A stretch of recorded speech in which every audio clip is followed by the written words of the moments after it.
नमस्कार विद्यार्थियों। विद्यार्थियों, जो भी हम अनुसंधान करने जाते हैं तब हम बहुत सारे मेथड्स में से एक मेथड का चुनाव करते हैं आपके उद्देश्य के अनुसार, जो टॉपिक जो व्यक्ति अनुसंधान करता लेता है उसके अनुसार। हर अनुसंधान जो भी हम कर रहे होते हैं, जो भी प्रक्रिया आप अपनाते हैं अनुसंधान की, जो भी मेथड आप अपनाते हैं, उस मेथड के डिमेरिट्स और मेरिट्स दोनों होते हैं। हम यहाँ पे इस वीडियो में बात करेंगे जो केस स्टडी मेथड होता है, इसकी क्या क्या दोष और सीमाएं हैं। बच्चों, ऐसे तो हर मेथड की पॉजिटिव और नेगेटिव दोनों पॉइंट होते हैं। यहाँ पे हम केवल और केवल इसके दोष के बारे में पढ़ेंगे। अगर आपको पॉजिटिव पॉइंट देखने हैं तो आप दूसरा वीडियो हमारा है, उसके अंदर आप आसानी से देख सकते हैं। हमने आपको पहले भी बता रखा है, केस स्टडी मेथड ऐसा मेथड है जिसमें आप किसी व्यक्ति विशेष, किसी संस्था का के बारे में आप गहनता से, सूक्ष्मता से अध्ययन करते हैं, है ना। उस पर्टिकुलर व्यक्ति के बारे में, उस पर्टिकुलर संस्था के बारे में आपको हर बारीक जानकारी अगर जाननी हो तब आप उसका केस स्टडी करते हैं। यह मानव जीवन के लिए नितांत उपयोगी होता है। इसलिए उपयोगी होता है क्योंकि हम कई बार इसके द्वारा यह पता लगा सकते हैं कि व्यक्ति विशेष या जो संस्था विशेष है वह सफल या असफल क्यों होती है, और हम इसके लिए एक मोटिवेशनल फैक्टर लगा सकते हैं, कर सकते हैं, नियम लागू कर सकते हैं कि इस कारण से यह सफल हो सकता है या असफल हो सकता है। तो हम देखते हैं केस स्टडी मेथड की दोष क्या क्या है। सबसे पहला है झूठा आत्मविश्वास। व्यक्ति जो रिसर्च कर रहा होता है उसको झूठा आत्मविश्वास होता है कि हाँ, उसे सब कुछ जानकारी है। ये मानव स्वभाव है, हम कुछ ना कुछ हमारे बारे में जानकारियां छुपा लेते हैं। हम हमारी सारी जानकारियां हर किसी को नहीं बताते, और जो रिसर्च करने आ रहा है वो तो बिल्कुल ही अजनबी होता है। अब अजनबी व्यक्ति को हमारे बारे में पूरी जानकारी कैसे दे दें? और जो रिसर्चर होता है उसको पूरा आत्मविश्वास होता है, झूठा आत्मविश्वास होता है बच्चों, कि उसको जिस पे रिसर्च कर रहा है, चाहे संस्था है चाहे व्यक्ति विशेष है, उसने उसको पूरी जानकारी दे दी है। समझ गए ना? संस्था भी, कोई भी संस्था होगी, वो अपने बारे में सारी जानकारियां नहीं बताएगा। कोई ना कोई जानकारी होती है, वह छुपा जाता है, जो एक महत्वपूर्ण कड़ी सिद्ध हो सकती है। ठीक है, तो यह रिसर्चर के मन में हमेशा झूठा आत्मविश्वास रहता है कि उसको सारी जानकारियां प्राप्त होती है। नेक्स्ट है परिणाम और मापन में कठिनाई।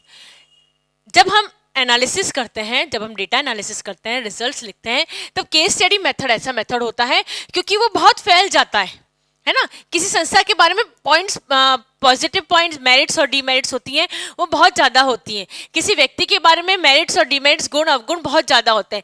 अब आपको उसका नापना है, आपको उसके बारे में लिखना है। यह एक बहुत ही कठिन कार्य होता है। कौन से मेथड में? केस स्टडी मेथड में। नेक्स्ट है पुनरावृत्ति में कठिनाई। अगर आप कोई भी दूसरा मेथड लेते हैं, जैसे कि आपने फील्ड एक्सपेरिमेंट लिया, आप उसको पुनरावृत्ति कर सकते हैं। यदि आप सक्सेसफुल नहीं हुए, आप पुनरावृत्ति कर सकते हैं। एक्सपेरिमेंट लिया आपने मेथड, यदि आप सक्सेसफुल नहीं हुए तो आप उसको वापस दे सकते हैं, कर सकते हैं एक्सपेरिमेंट को। यदि आपने सर्वे मेथड अपनाया तो भी आपको सक्सेसफुल नहीं हुए तो आप वापस से सर्वे कर सकते हैं। परंतु ये जो मेथड है, इसके अंदर आपको किसी भी कंडीशन में पुनरावृत्ति नहीं हो सकती। इसका एग्जांपल हम देते हैं। देखें कि यदि आपने किसी सीरियल किलर का लिया है ना, या कोई बच्चा जो झूठ बोल रहा है, सिंपल सा एग्जांपल लेते हैं। कोई बच्चा यदि बार बार झूठ बोल रहा है, आपने उसको फाइंड आउट करना है, आपको रीजन, तो आप ये तो नहीं कह सकते आपने उस कंडीशन में इस समय ऐसा झूठ बोला था, हम वो कंडीशन वापस लाएं। नेचुरली वो कंडीशन वापस नहीं आ सकती। जिस बच्चे ने जिस कंडीशन में जब झूठ बोला था या चोरी करी थी या कोई और अपराध करा था, हम वो कंडीशन वापस नहीं ला सकते हैं। इसी तरीके से, ये तो हमने अवगुण के बारे में बताया। कोई खिलाड़ी है जो जीवन में सफल है ना, आप उस खिलाड़ी को हम पास्ट को वापस प्रेजेंट में नहीं ला सकते। सेम कंडीशंस इम्पॉसिबल है आना, है ना। तो इस केस स्टडी मेथड के अंदर किसी भी घटना की पुनरावृत्ति होना, किसी भी डेटा कलेक्शन के लिए पुनरावृत्ति होना जस्ट टू बी इम्पॉसिबल होता है। अधिक समय और श्रम लगाना। वो क्या होता है बच्चों कि जब हम केस स्टडी मेथड करते हैं ना, तो हम एक संस्था, एक व्यक्ति के अंदर हमें क्योंकि हमें उसकी डेप्थ स्टडी करनी होती है, बारीक स्टडी करनी होती है, इसलिए हमें बहुत समय लगता है। समय कैसे लगता है बाप देखिए आप, या और श्रम भी बहुत लगता है। कैसे लगता है? ऐसे लगता है कि हम उस व्यक्ति को के पास जाएंगे, उससे टाइम लेंगे, या उस संस्था का जो भी लीडर होगा उस संस्था के लीडर से हम टाइम लेंगे। हमें एक बार नहीं मिलेगा, हो सकता है दूसरी बार मिले। हमें उसको उसके ऊपर अलग अलग तरीके से, हम एक तरीके से नहीं पूछ सकते उससे, हम अलग अलग तरीकों से पूछा जाएगा। हो सकता है हम उसकी डायरी देखें, हो सकता है हम उसके लेटर देखें, हो सकता है कि हम उसकी जो नेबरहुड है उसके बारे में उससे उसके व्यक्ति के बारे में जानकारी ले। हो सकता है कि हम स्कूल टीचर्स के पास जाएं। यानी हमारे पास अलग अलग मेथड्स हमें अपनाना पड़ते हैं, और चूंकि हमें अलग अलग मेथड्स अपनाने पड़ते हैं इसलिए इसके अंदर समय और श्रम की अधिक लगता है, साथ में ही इसमें अधिक धन खर्च होता है, क्योंकि हम एक मेथड को अपना के हम केस स्टडी नहीं कर सकते। हमें जो है हमें डिफरेंट टाइप ऑफ मेथड्स अपनाने होते हैं केस स्टडी के लिए। अब आप जब डिफरेंट टाइप ऑफ मेथड्स अपना रहे होते हैं तो ऑब्वियस सी बात है ना, धन खर्च ज्यादा होता है ना। नेक्स्ट हम बात करते हैं कुशल अनुसंधानकर्ता की आवश्यकता। इस रिसर्च केस स्टडी रिसर्च करने के लिए अनुसंधानकर्ता जो होता है, रिसर्चर जो होता है, वह एकदम परफेक्ट होना चाहिए, कुशल होना चाहिए, वाकपटु होना चाहिए, उसका इमोशंस पे कंट्रोल होना चाहिए, वह पक्षपाती नहीं होना चाहिए, उसे अपनी वाक चातुर्य इस तरीके से होना चाहिए कि वह सामने वाले से अपनी बात निकलवा सके, है ना, क्योंकि हर व्यक्ति बात बताना नहीं चाहेगा। तो व्यक्ति जो होता है उसके अंदर अक्षर ज्ञान जो होता है, दूसरों की मनोवृत्ति पढ़ना बहुत अच्छी तरीके से आना चाहिए। यानी कि जो रिसर्चर होता है वह कुशल होना नितांत आवश्यक होता है। इसी से क्या होता है, जो केस स्टडी मेथड जो होता है वह सक्सेसफुल हो पाता है। निम्न वैधता, कोई मुझ पर रिसर्च करा है, एग्जाम्पल ले रहे हैं हम, है ना। अब मैंने तो उसको सही बात बताई नहीं बताई, मुझे पता है, सिर्फ सामने रिसर्चर जो कर रहा है उसको तो पता ही नहीं है। रिसर्चर ने क्या किया, रिसर्चर को क्या है, झूठा आत्मविश्वास है कि जो मैंने बात बताई वो सच है, परंतु इसकी वैधता और इसकी विश्वसनीयता दोनों ही निम्न होती है, सबसे कम होती है। मैंने अभी आपको थोड़ी देर पहले बताया था कि मानव का ये स्वभाव है कि, या संस्था के बारे में हम बात करें, कि वह अपने बारे में कोई भी सच्चाई के बारे में कभी भी नहीं बताता है। आप और हम भी यही करते हैं, है ना। हम हमारे बारे में सारी सच्चाइयां सबको नहीं बताते हैं। तो जब हम सारी सच्चाइयां नहीं बताते हैं तो ये क्या है, निम्न वैधता होती है, उसमें निम्न विश्वसनीयता होती है, और रिसर्चर को इसी कारण से झूठा आत्मविश्वास होता है कि जो मैंने जानकारी प्राप्त करी है वो सही है, परंतु मैं ही जानती हूँ कि मैं जो रिसर्चर जिस पर रिसर्च हो रही है कि उसने वो जानकारी सच दी है या नहीं दी है। प्रति चयन प्रक्रिया में कठिनाई, ये बहुत ही मुश्किल होता है कि आप किसका चयन करेंगे, किस इकाई का चयन करेंगे, कैसे इकाई का चयन करेंगे। आपने सैंपल जो आपको चुनना है, किसी व्यक्ति विशेष को चुनना है, किसी संस्था को चुनना है, किसी बच्चे को चुनना है, किसका आप चुनाव करना चाहते हैं, वह चुनाव करने के लिए आपको बहुत ही परेशानी का सामना करना पड़ता है।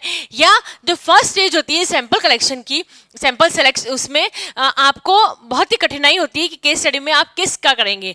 क्यों? क्योंकि केस स्टडी जब आप कर रहे होते हैं तब व्यक्ति विशेष आपको सारी जानकारियां दे अथवा न दे।